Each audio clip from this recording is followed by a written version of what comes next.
So basically इस programme में हमें करना क्या है, हमें ना ग्रेटेस्ट कॉमन डिवाइजर निकालना है। अब ग्रेटेस्ट कॉमन डिवाइजर होता क्या है, ग्रेटेस्ट कॉमन डिवाइजर होता है HCF। जैसे हमें दो नंबर गिवन है, A इज इक्वल्स टू है 1980 और B हमें गिवन है 1617। तो इन दोनों को जो डिवाइड कर दे और जो आंसर जीरो आ जाए, मतलब इन दोनों को फुल्ली डिवाइड कर दे, तो वो वाला नंबर हमें निकालना है। जैसे इन दोनों को डिवाइड कौन कर सकता है, नंबर 33, तो हमें यही नंबर निकालना है।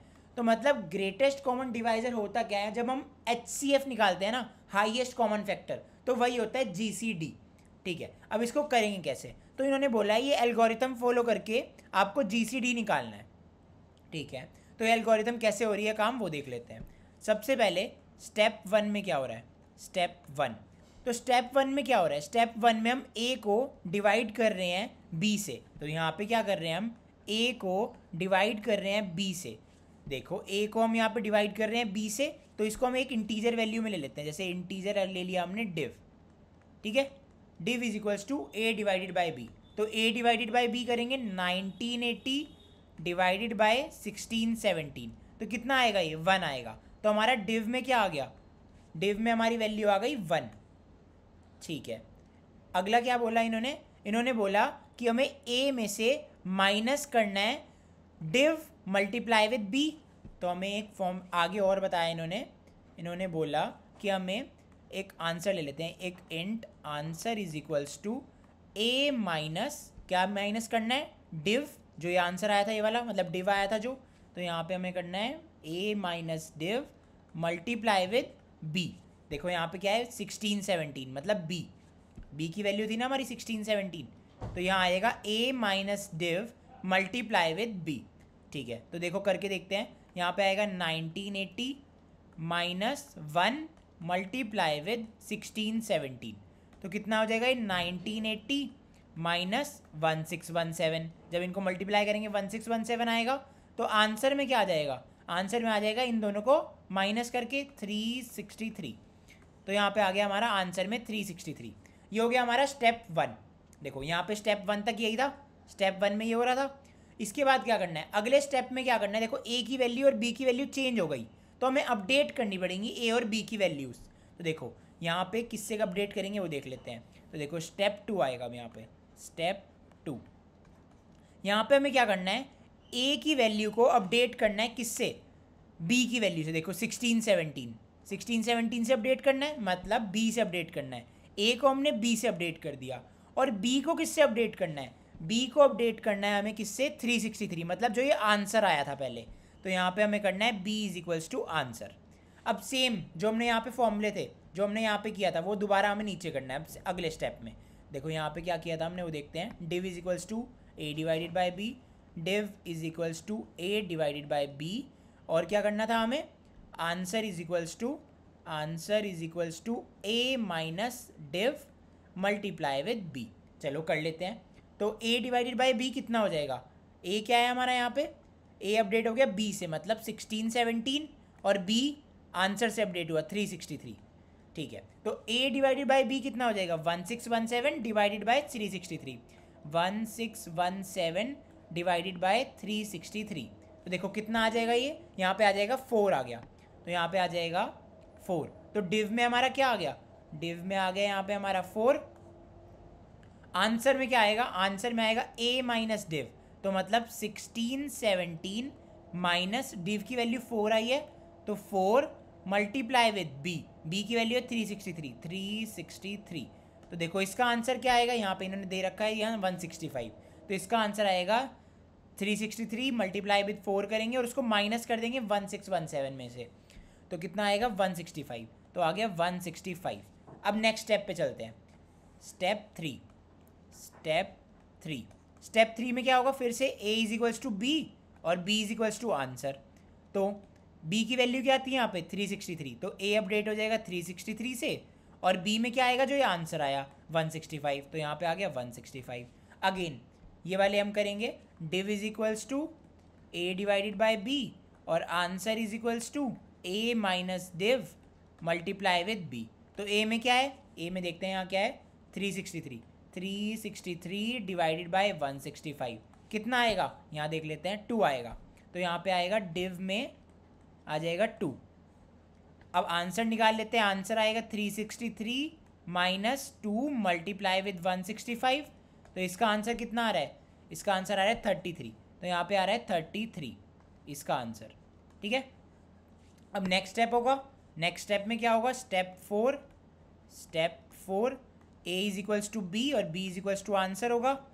यहाँ पे b क्या है, b है हमारा 165 और आंसर क्या है 33 आ जाएगा। फिर से क्या करेंगे, डिव की वैल्यू निकालेंगे। अब div is equals to a divided by b और आंसर निकालेंगे a minus div multiply with b। a क्या है यहाँ पे 165 डिवाइडेड बाय 33 कितना आएगा, ये आएगा हमारा 5। तो यहाँ पे आ गया हमारा डिव की वैल्यू 5। अब आंसर निकाल लेते हैं, a माइनस a क्या है हमारा 165 माइनस 5 मल्टीप्लाई विद 33, b हमारा 33 है। तो आ जाएगा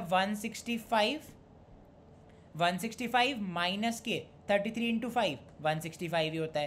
तो ये हो गया 0, आंसर में आ गया 0। अब अपडेट करेंगे वैल्यूज़। स्टेप 5 में क्या होगा, वैल्यू अपडेट करेंगे, a is equals to B और b is equals to answer. तो a में क्या आ गया, a में आएगा हमारा यहाँ पे क्या आया था 33, तो यहाँ पे 33 और आंसर में आ गया 0। तो हमें रोकना कहाँ पे है लूप, जब b की वैल्यू 0 हो जाएगी तब हमें ये लूप रोकना है। और हमारा आंसर किस में आया, a में आया, तो हमें रिटर्न क्या करना है, रिटर्न करना है a। अब इसको देख लेते हैं कोड से। देखो सबसे पहले हमने क्या करा, हेडर फाइल लगाई stdio.h। अब मेन में आते हैं, a और b हम यूज़र से लेंगे, तो printf किया, enter the value of a, scanf कर लिया, फिर enter the value of b, scanf कर लिया। फिर हमने एक gcd फंक्शन बनाया जिसमें a और b की वैल्यू दे दी हमने, ठीक है। तो यहाँ से क्या होगा, a और b की वैल्यू इस फंक्शन में जाएंगी gcd वाले, ठीक है। तो यहाँ पे हमें एक वाइल लूप चलाना पड़ेगा और ये वाइल लूप रोकना कब है, जब हमारी b की वैल्यू 0 ना हो जाए, जब तक हमारी b की वैल्यू 0 ना हो जाए। तो देखो जब तक हमारी value b not equals to 0, जब तक b की वैल्यू 0 ना हो जाए तब तक ये लूप चलता रहेगा। अब हमें स्टेप्स क्या फॉलो करने थे, देखो हम क्या स्टेप्स फॉलो कर रहे थे। स्टेप 1 से डिव की वैल्यू ले रहे थे पहले, int div is equals to a divided by b। तो देखो int div is equals to a divided by b। फिर हम क्या कर रहे थे, आंसर निकाल रहे थे, तो int answer is equals to a minus div multiply with b। तो यहाँ पे हमने देखो ले लिया int answer is equals to a minus div multiply with b। फिर नेक्स्ट स्टेप में क्या कर रहे थे हम, यहाँ पे देखो नेक्स्ट स्टेप में क्या कर रहे थे, a को b से अपडेट कर रहे थे और b को आंसर से अपडेट कर रहे थे। तो देखो यहाँ पे हमने ले लिया a is equals to b और b is equals to answer. तो देखो जब ये लूप पूरा खत्म हो जाएगा, मतलब b की वैल्यू जब 0 हो जाएगी, देखो यहाँ पे जब b की वैल्यू हमारी 0 हो गई तब हमें आंसर किस में आया था, a में आया था। तो 33 हमारा आंसर था, तो हमने यहाँ पे a रिटर्न कर देंगे। तो जब हमारा लूप फिनिश हो जाएगा तो हम यहाँ पे क्या करेंगे, रिटर्न कर देंगे a। अब इसको रन करके देख लेते हैं। देखो रन करके ये बोल रहा है enter the value of a की वैल्यू क्या डालनी थी 91980, एंटर किया।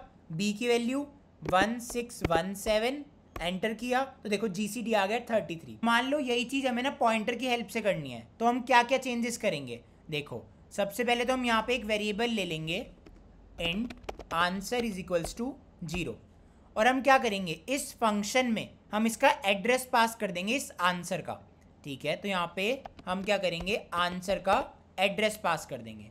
तो ये एड्रेस रिसीव किस में होगा, हमें पॉइंटर में रिसीव होगा। तो यहाँ पे हम ले लेंगे एक इंट स्टार ptr, ठीक है। और यहाँ पे कहाँ चेंजेस होंगे, यहाँ पे होंगे रिटर्न a। यहाँ पे हम रिटर्न नहीं करेंगे कुछ भी वैल्यू, हम क्या करेंगे सीधा पॉइंटर में अपडेट कर देंगे a की वैल्यू। अब देखो ये काम कैसे करेगा। यहाँ पे हमने क्या किया, एक इंटीजर लिया आंसर, जिसमें क्या है हमने इनिशियली 0 डाल दिया और इसका एड्रेस क्या होगा, मान लेते हैं 101 होगा, ठीक है। फिर हमने क्या करा, इसके एड्रेस को रिसीव किया पॉइंटर ptr में। तो यहाँ पे क्या होगा, एक पॉइंटर होगा ptr जिसमें क्या होगा, इसका एड्रेस होगा, मतलब 101 होगा। अब मान लो हमें ये वैल्यू अपडेट करनी है आंसर की, तो हम कैसे करेंगे। तो हम यहाँ पे आंसर में मतलब value at ptr, value at address 101 यहाँ पे अपडेट कर देंगे किससे, a से। तो a में क्या था यहाँ पे 33, तो यहाँ पे आ जाएगा 33, ठीक है। और यहाँ पे क्या करेंगे, अब यहाँ पे हमारा आंसर किस में आ रहा होगा, आंसर ANS में, तो यहाँ पे हम ANS प्रिंट कर देंगे, ANS। अब हमें इसकी भी ज़रूरत नहीं है यहाँ पे कि ये कुछ रिटर्न करे, इसको भी हटा सकते हैं और यहाँ पे वॉइड लिख लेंगे, ठीक है। इसकी भी ज़रूरत नहीं है क्योंकि ये कुछ रिटर्न नहीं कर रहा, अब पहले ये इंटीजर वैल्यू रिटर्न कर रहा था, अब ये कुछ नहीं रिटर्न कर रहा है, ठीक है। तो यही एक छोटा सा प्रोग्राम था हमारा GCD कैलकुलेट करने का।